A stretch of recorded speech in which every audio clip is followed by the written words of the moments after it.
Good morning students, कैसे हैं आप सब। आशा है कि आप सभी स्वस्थ होंगे और मन लगाकर पढ़ रहे होंगे। तो बच्चों, आज का हमारा नया टॉपिक है प्रत्यय। प्रत्यय को समझने से पहले आप इसको पढ़िए, इसका जो अर्थ है वो समझ लेते हैं हम। प्रत्यय है क्या?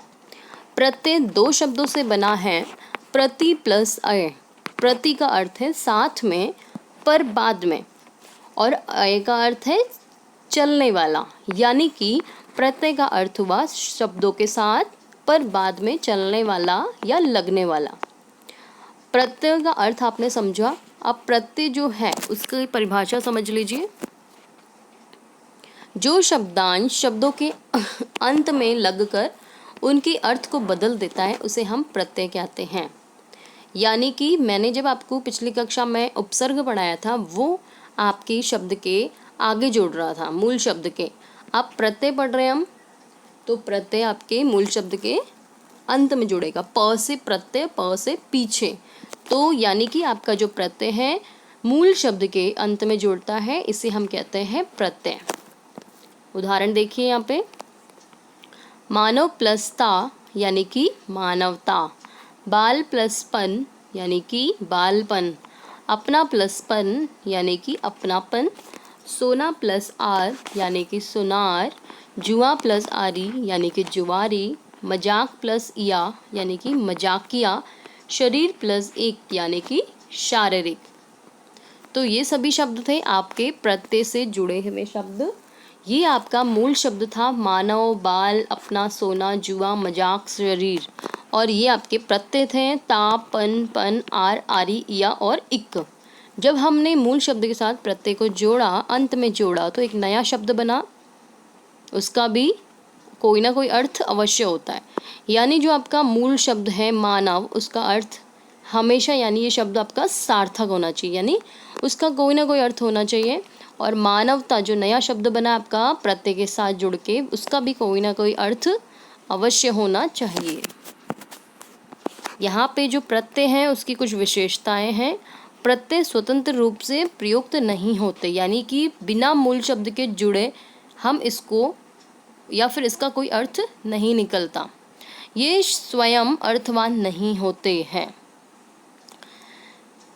ये इनका मतलब अगर हम इनको अलग से देखें तो इनका कोई अर्थ नहीं है अकेले।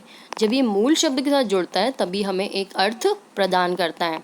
ये किसी शब्द के अंत में जुड़कर नए शब्द का निर्माण करते हैं, बिल्कुल सही। किसी शब्द के अंत में जुड़कर उसके अर्थ में परिवर्तन या विशेषता लाते हैं, बिल्कुल सही।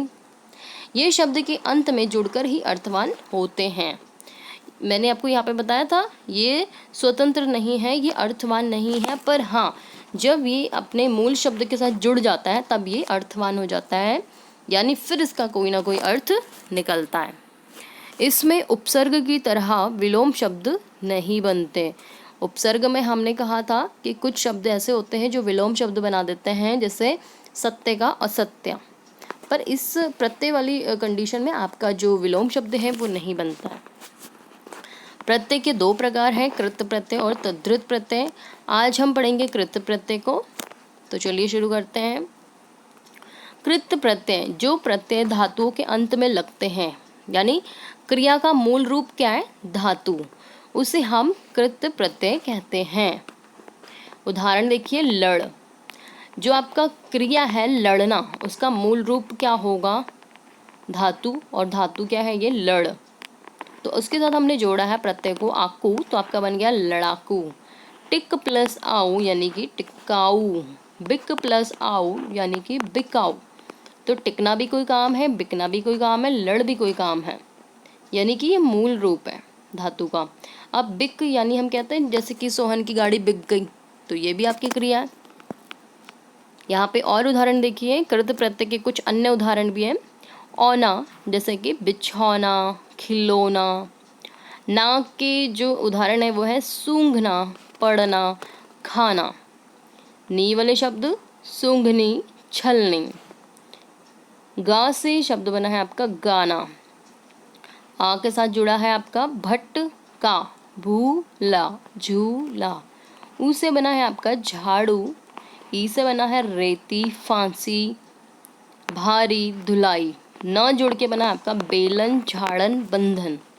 अन से आपका बना है लेखन पठन गमन मनन मिलन। ती से बना है आपका गति रति मति। अ से बना है जय लेख विचार मार लूट तोल।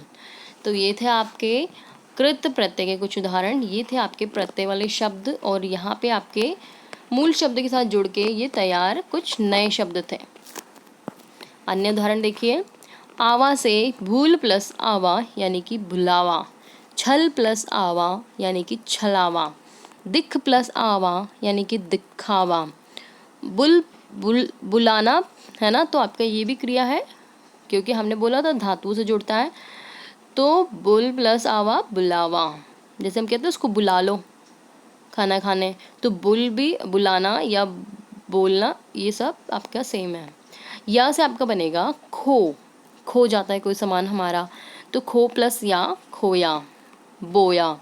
आ से बना है भूला बैठा, ना से बना है दौड़ना सोना, कर से बना है जाकर देखकर, अक से बना है लेखक नायक, और बने हैं आपके गायक पाठक। अक्कड़ से बना है आपका भुलक्कड़ घुमक्कड़ पियक्कड़। आँख से बना है तैराक लड़ाक, आलू से बना है झगड़ालू, आकू से बना है लड़ाकू कृपालू। तो ये सभी आपको आशा है कि समझ आए होंगे। प्रत्यय शब्द जब मूल शब्द के साथ जुड़ता है तो एक नया शब्द बनाता है जिसे हम प्रत्यय कहते हैं। आ का देखिए, भूल प्लस आ भूला, बैठ प्लस आ बैठा। ठीक है, इस तरीके से आपके शब्द बनते हैं। चलिए देखते हैं आज की कक्षा आपको कितनी समझ आई है, जो बताया आपको कितना समझ में आया। कुछ शब्द हैं यहाँ पे प्रत्यय वाले जो आपको इनके साथ में प्रत्यय जोड़ के नया शब्द तैयार करना है। जैसे गरीब प्लस ई तो आपका बनेगा गरीबी। इस तरीके से आपको सभी शब्द करने हैं। सांप बच्चा सज घबरा अपना इंसान बूढ़ा चमक। तो बच्चों ये आपका आज का होमवर्क है, गृह कार्य आपको अपनी कॉपी में लिखना है, याद करना है। अगली कक्षा में मिलेंगे हम इसी टॉपिक के साथ पर इसके दूसरे भेद के साथ। तब तक के लिए धन्यवाद।